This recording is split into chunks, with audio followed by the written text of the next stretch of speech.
প্রত্যাশার বিন্দুমাত্র পূরণ করতে পারল না বাংলাদেশের ব্যাটাররা। ক্যারিবিয়ানদের বিপক্ষে শুরুতে ব্যাটিং করতে নেমে কেবল ১৬৪ রানে অল আউট হয়ে গেছে বাংলাদেশ।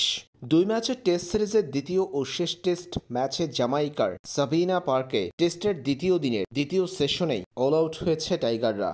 দায়িত্বজ্ঞানহীন সব শট খেলে একের পর এক আসা যাওয়ার মিছিলে শেষ পর্যন্ত বাংলাদেশের ইনিংস থামে ১৬৪ রানে।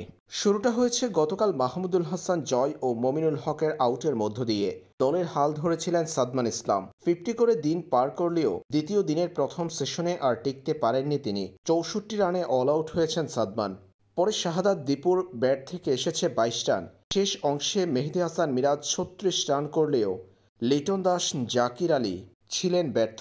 একের পর এক উইকেট হারিয়ে শেষ পর্যন্ত ১৬৪ রানে থেমেছে বাংলাদেশের প্রথম ইনিংস। ক্যারিবিয়ানদের বিপক্ষে মোটেও চ্যালেঞ্জিং স্কোর পায়নি বাংলাদেশ। প্রথম দিনে ক্যাচ মিসের মহড়া দেওয়া ক্যারিবিয়ানরা দ্বিতীয় দিনে চমৎকার ফিল্ডিংয়ের প্রদর্শনী দেখিয়েছে।